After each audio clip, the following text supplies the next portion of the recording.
नमस्कार दोस्तों, स्वागत है आपका द ग्राउंड रिपोर्ट में। मैं हूं समीर आत्मज मिश्र। अमेरिका के राष्ट्रपति डोनाल्ड ट्रंप ने कुछ दिन पहले कहा था कि अमेरिका का हॉर्मुज पर पूरा नियंत्रण है। लेकिन अब तस्वीर कुछ ऐसी बनती दिख रही है कि सवाल उल्टा पूछना पड़ रहा है। यानी सवाल ये उठ रहा है कि क्या हॉर्मुज पर ट्रंप का दांव ही उनके लिए मुसीबत बन गया है, क्योंकि अमेरिका कह रहा है कि वो ईरान की नाकेबंदी को अनिश्चित काल तक जारी रख सकता है, लेकिन दूसरी तरफ ईरान कह रहा है कि हॉर्मुज हमारे नियंत्रण में है। और सबसे दिलचस्प बात यह है कि दोनों देशों के दावों के बीच हॉर्मुज से गुजरने वाले जहाजों की आवाजाही लगभग रुक सी गई है। मुश्किल से 1 दर्जन जहाज हर दिन वहां से गुजर पा रहे हैं। उधर यूएई ने आरोप लगाया है कि उसके 2 एडनॉक जहाजों पर हॉर्मुज में हमला हुआ है। तो सवाल यह है कि ट्रंप ईरान को दबाने निकले थे या हॉर्मुज स्ट्रेट ने अमेरिका को ही एक ऐसे खेल में फंसा दिया है जहां आगे बढ़ना भी मुश्किल है और पीछे हटना भी। आज के इस वीडियो में यही समझने की कोशिश करेंगे। यदि आप दुनिया के नक्शे पर देखें तो स्ट्रेट ऑफ हॉर्मुज यानी हॉर्मुज जल डमरूमध्य बहुत छोटा सा समुद्री रास्ता दिखाई देता है, लेकिन दुनिया की एनर्जी इकोनॉमी के लिए इसकी अहमियत बहुत ज्यादा है। इस स्ट्रेट से जंग से पहले दुनिया के करीब 5वें हिस्से के ऑयल और एलएनजी शिपमेंट्स गुजरते थे। यानी यह सिर्फ ईरान और अमेरिका का विवाद नहीं है, बल्कि इसका असर भारत पर, चीन पर, जापान पर, दक्षिण कोरिया पर, यूरोप पर और पूरी दुनिया की एनर्जी प्राइसेस पर पड़ सकता है। इसीलिए हॉर्मुज को अक्सर दुनिया के सबसे महत्वपूर्ण एनर्जी चोक पॉइंट्स में गिना जाता है। और अब असली सवाल यहीं से शुरू होता है। अगर अमेरिका के पास वास्तव में हॉर्मुज पर टोटल कंट्रोल है, जैसा ट्रंप कह रहे हैं, तो फिर हॉर्मुज से जहाज गुजर क्यों नहीं रहे हैं? 12 अगस्त को ट्रंप ने दावा किया कि अमेरिका का हॉर्मुज पर टोटल कंट्रोल है। इसके बाद ईरान की तरफ से बिल्कुल उल्टा दावा किया गया कि ये स्ट्रेट यानी हॉर्मुज स्ट्रेट ईरान के नियंत्रण और प्रबंधन में है। यानी एक ही समुद्री रास्ते पर अमेरिका कह रहा है कि हमारा नियंत्रण है और ईरान कह रहा है कि हमारा नियंत्रण है। लेकिन असली कहानी इन बयानों से ज्यादा जमीन पर हो रही घटनाओं में है। जहाजों की आवाजाही कम हो गई है और कई जहाज रास्ता बदल रहे हैं। ये बिल्कुल स्थापित तथ्य है, ये साफ दिखाई पड़ रहा है। तेल कंपनियां वैकल्पिक स्रोत तलाश रही हैं और बाजार में अनसर्टेनिटी बढ़ रही है। और अब ट्रंप की रणनीति समझिए। ट्रंप प्रशासन की कोशिश सिर्फ सैन्य दबाव बनाने की नहीं है, बल्कि अमेरिका ईरान पर आर्थिक दबाव भी बढ़ाने की बात कर रहा है। अमेरिकी रक्षा मंत्री पीट हेक्सेथ ने कहा है कि अमेरिकी नौसेना ईरान की ब्लॉकेड को अनिश्चित काल तक के लिए जारी रखने की क्षमता रखती है और जरूरत के मुताबिक जहाजों को रूट किया जा सकता है। मतलब अमेरिकी रणनीति कुछ ऐसी है कि सैन्य दबाव बनाए रखो, ईरान की आर्थिक मुश्किलें बढ़ाते चले जाओ और उम्मीद करो कि आखिरकार ईरान बातचीत की मेज पर ऐसी शर्तों के साथ आएगा जिन्हें अमेरिका स्वीकार कर सके। सुनने में यह रणनीति मजबूत लगती है, लेकिन इसमें एक बड़ी समस्या है। नाकेबंदी जितनी लंबी चलेगी उसका असर सिर्फ ईरान पर नहीं पड़ेगा, और यहीं से ट्रंप की मुश्किल शुरू होती है। कैसे? हॉर्मुज स्ट्रेट बंद या बाधित होने का सीधा मतलब है कि तेल की सप्लाई चेन पर दबाव, और सप्लाई चेन पर दबाव का मतलब है तेल महंगा होने का खतरा। आज ब्रेंट क्रूड करीब $88 प्रति बैरल के आसपास पहुंच गया है और हॉर्मुज में तनाव के कारण तेल बाजार में फिर से अनिश्चितता बढ़ी है। अब जरा इसे अमेरिका की रणनीति से जोड़िए।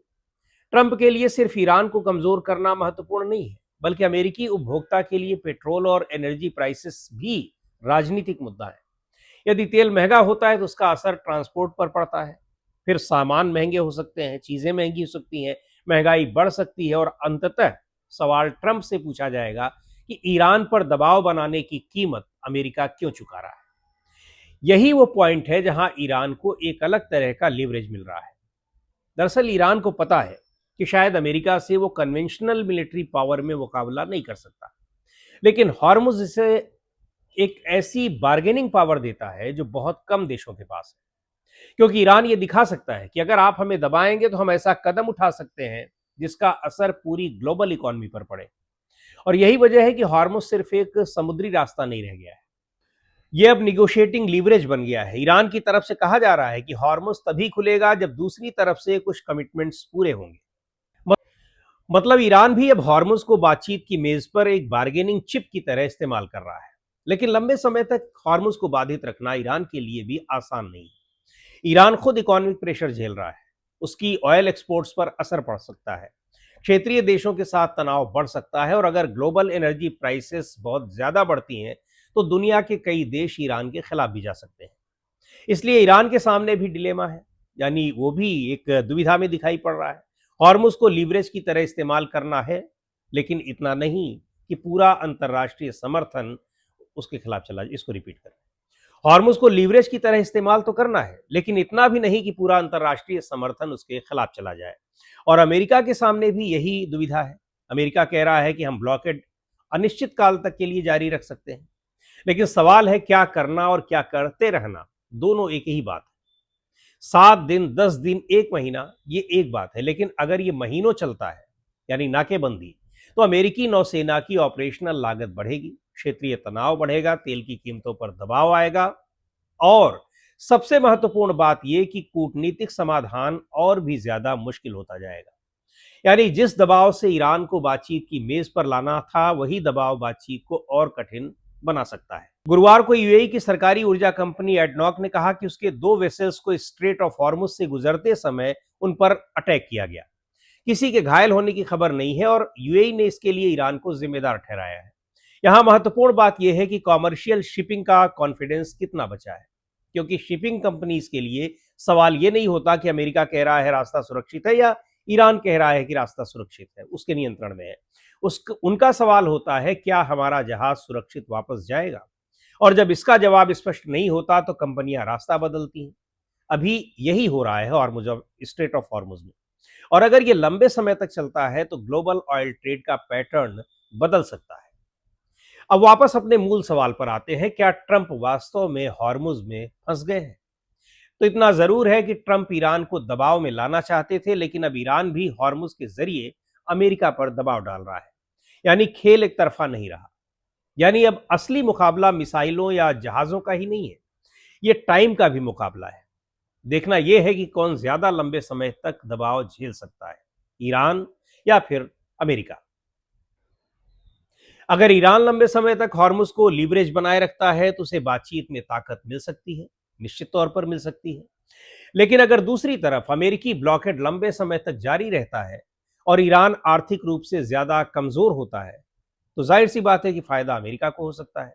और तीसरा भी एक रास्ता है, दोनों किसी समझौते पर पहुंच जाए, यानी ईरान और अमेरिका के बीच कोई समझौता हो जाए। इसलिए सवाल सिर्फ ये नहीं है कि हॉर्मुज पर किसका नियंत्रण है, बड़ा सवाल यह है कि हॉर्मुज के जरिए किसके पास ज्यादा बार्गेनिंग पावर है। और अगर ट्रंप ईरान को झुकाने के लिए हॉर्मुज को अपना सबसे बड़ा हथियार बना रहे हैं, तो क्या ईरान ने उसी हॉर्मुज को ट्रंप के खिलाफ अपना सबसे बड़ा हथियार बना लिया है? यही इस वक्त देखने वाली सबसे दिलचस्प बात है।